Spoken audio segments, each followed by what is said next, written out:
గార్డెన్‌లో మనకి ప్లాంట్స్‌కి పురుగులు పట్టడం కానీ, ఇన్సెక్ట్స్ అని కామన్‌గానే ఉంటాయి. దాంతో పాటు ఫంగస్ అండ్ వైరస్ కూడా కామన్‌గా జరుగుతా ఉంటాయి. ఈరోజు వీడియోలో పౌడర్ మిల్డ్యూ అంటే ఏంటి? పౌడర్ మిల్డ్యూని ఎలా క్యూర్ చేయొచ్చు? ప్లాంట్ కేర్ ఏంటి? కొన్ని టిప్స్‌తో పాటు అన్ని కాంపాక్ట్‌గా ఫిల్ చేసి వీడియోని రికార్డ్ చేయబోతున్నాం. సో, ఈ వీడియో చివరి వరకు చూడండి. సో, ఈరోజు మనం ఫంగస్ గురించి తెలుసుకుందాం. అది కూడా ఫంగస్‌లో మెయిన్ అండ్ పెద్ద విషయం ఏంటంటే పౌడరీ మిల్డ్యూ అది కూడా చలికాలంలో వస్తుంది. చలికాలంలో ఎఫెక్ట్ అయితే సమ్మర్ అంతా ఉంటుంది. దాంతోపాటు ప్లాంట్ని ఆకులనే కాదు ప్లాంట్ మొత్తాన్ని చంపేస్తుంది అనమాట. అక్కడితో ఆగిపోకుండా ఆ ఒక్క మొక్క నుంచి మీ గార్డెన్ అంతా స్ప్రెడ్ అవుతుంది. సో మనం ఒక మొక్క దగ్గరే ఆపేయడం చాలా బెస్ట్. ఫస్ట్ ఈ ప్లాంట్ని చూడండి, ఇది సొరకాయ ప్లాంట్. ఇప్పుడు మీరు లీఫ్ని టచ్ చేసి చూస్తే సొరకాయ ప్లాంట్కి లీఫ్కి చిన్న చిన్న హెయిర్ లైక్ స్ట్రక్చర్స్ ఉంటాయన్నమాట. సో ఆ హెయిర్ లైక్ స్ట్రక్చర్స్ ఎందుకంటే ప్లాంట్ యొక్క లీఫ్ ఉంది కదా, లీఫ్ని ప్రొటెక్ట్ చేసుకోవడం కోసం, ఇన్సెక్ట్ కానీ ఏమొచ్చినా అది తట్టుకోవడం కోసం ఆ హెయిర్ ఉంటుంది. కానీ మనం మాట్లాడే ఈ ఫంగస్ ఏదైతే ఉందో, ఈ పౌడరీ మిల్డ్యూ అనే ఫంగస్ ఏదైతే ఉందో ఆ హెయిర్ అనేది దీన్ని తట్టుకోలేదన్నమాట. సో ఈ ఫంగస్ ఎలా వస్తుందంటే వైట్ కలర్ డాట్స్ అనేది ఫంగస్ అనమాట. సో ఫంగస్ అనేది దేనికి వస్తుంది? చనిపోయి కుళ్ళిపోయిన వాటి మీద ఫంగస్ వస్తుంది. కానీ ఇక్కడ ఆకు బ్రతికే ఉంది కానీ ఫంగస్ వస్తుంది. అదే దీని స్పెషాలిటీ. సో బ్రతికి ఉన్న లీఫ్ యొక్క కణాలు ఉంటాయి కదా, ఆకు యొక్క కణాల్లోకి ఈ ఫంగస్ లోపలికి వెళ్ళి ఆ కణాల్లో ఉన్న ఎనర్జీ అంతా ఈ ఫంగస్ తీసేసుకొని ఆ కణాలని నాశనం చేస్తుంది. సో ఆ కణాలని నాశనం అయిపోవడం వల్ల అటు చూపించు ఇలా ఎల్లో కలర్లో అవడం మొదలు పెడతాయి.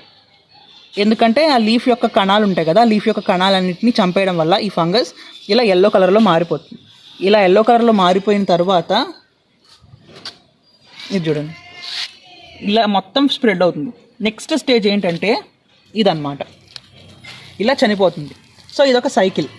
దీన్ని మనం ఈ స్టేజ్లో ఆపచ్చు, లేకపోతే ఈ స్టేజ్ స్టార్టింగ్ స్టేజ్లో ఇలా ఉన్నప్పుడన్నా ఆపచ్చు.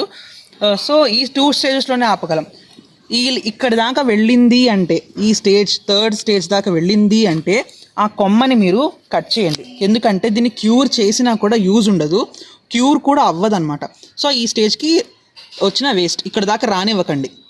Powdery mildew stage 1 and stage 2లో కంట్రోల్ చేయడానికి బెస్ట్ రెమెడీ ఏంటంటే ఇగోండి ఈ వైట్ లిక్విడే. ఈ వైట్ లిక్విడ్ అనేది ఫంగస్ని తగ్గిస్తుంది లేదా కంట్రోల్ చేస్తుంది. మీరు దీన్ని ఒక్కసారి 2 సార్లు వాడటం వల్ల క్యూర్ అవ్వదు. సో మీరు ప్రతి 5 డేస్కి మీరు రిపీటెడ్గా వాడుతూనే ఉండాలి. అలా 1 మంత్ చేయాలి. సో ఆ 1 మంత్లో మోస్ట్ ఆఫ్ ద ఫంగస్ అనేది దూరం అయిపోతుంది. సో ఫంగస్ అని చంపట్లేదు మనం, ఫంగస్కి నివాసం ఉండే ఆ ఆకుకి డిస్టర్బ్ కలిగిస్తున్నాం అనమాట. సో ఆ ఫంగస్కి ఆ ప్లేస్ నచ్చక కొంచెం తగ్గిపోవడమో లేకపోతే పక్కకి వెళ్ళిపోవడమో జరుగుతూ ఉంటుంది. పూర్తిగా అయితే చంపదు, బట్ చాలా పెద్ద రిజల్ట్ ఇస్తుంది. బట్ మీరు 1 మంత్ ప్రతి 5 డేస్కి యూజ్ చేయాలి. అయితే రండి దీంట్లో ఏమేమి ఉన్నాయి, ఇదేం రెసిపీ అనేది చూసేద్దాం. ఫస్ట్ మీరు ఒక ఎంటీ టంబ్లర్ గ్లాస్ని తీసుకోండి. అందులోకి మీరు ఒక 200 ml ఆఫ్ పాలు, మంచి పాలు తీసుకోండి.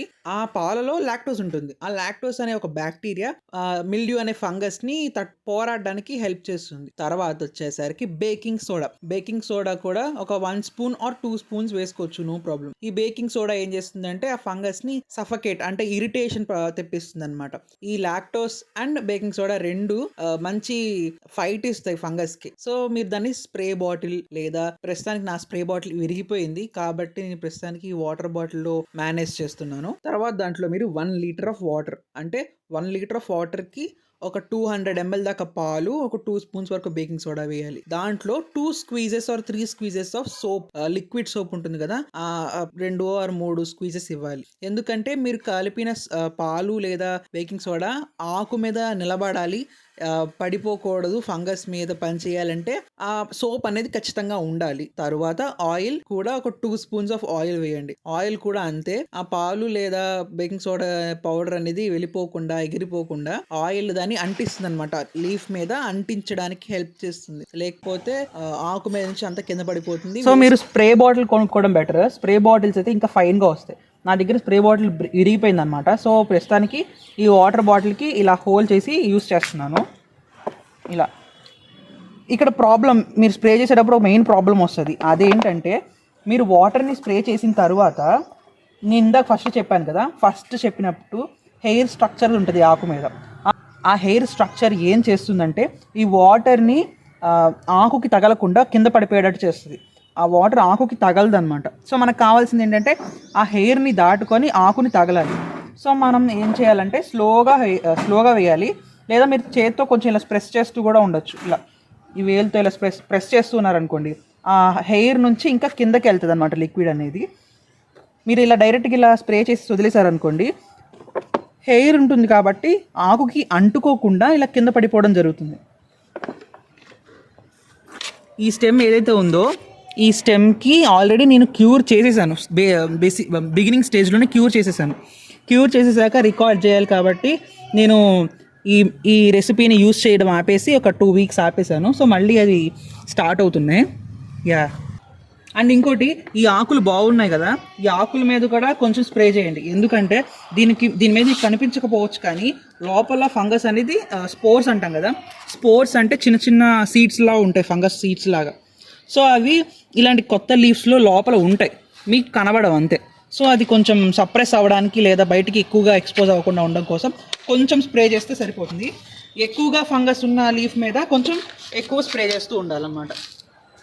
ఇలా ఈ రెసిపీ అనేది ఎప్పుడు యూస్ చేయాలంటే టూ స్టేజెస్ అని చెప్పాను కదా, దాంతోపాటు మీరు డే టైంలోనే స్ప్రే చేయాలి.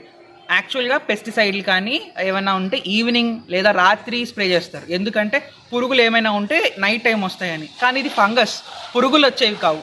సో ఫంగస్కి వాటర్లో కల్పిస్తున్నాం కదా ఈ రెసిపీ, సో ఫంగస్కి వాటర్ అనేది చాలా మంచి ఫ్రెండ్. సో సన్లైట్ ఉన్నప్పుడు ఆ సన్లైట్లోనే లేదా సాయంత్రం 3:30-4కి ఇలా స్ప్రే చేస్తే కొంచెం డ్రై అయిపోతుంది అన్నమాట వాటర్. సో అది బెస్ట్. నైట్ టైమ్స్ ఈవినింగ్స్ చేయకూడదు, సన్ ఉన్నప్పుడే 1-2 అవర్స్ ముందే ఈ స్ప్రేని యూస్ చేయాలి. డే టైంలో స్ప్రే చేయడం వల్ల యూజ్ ఇంకోటి ఏంటంటే, ఇందులో మన సోప్ యూస్ చేసాం కదా, ఆయిల్ యూస్ చేసాం కదా, సో అది అట్టగడుతుంది, లీఫ్ మీద లేయర్ క్రియేట్ చేస్తుంది. అది ఆ ఫంగస్కి డిస్టర్బింగ్గా అనిపిస్తుంది అనమాట. ఆ ఫంగస్కి ఇరిటేషన్ వస్తుంది. ఆ లేయర్ కట్టాలి అంటే సన్లైట్ లేదా డే టైంలోనే చేయాలి. నైట్ టైం చేస్తే ఆ లేయర్ అనేది అంతగా ఫామ్ అవ్వదు. ఈ వీడియో కనుక మీకు నచ్చినట్లయితే లైక్ చేయండి, షేర్ చేయండి, సబ్స్క్రైబ్ చేసుకోండి. I wish you all happy gardening. Thank you.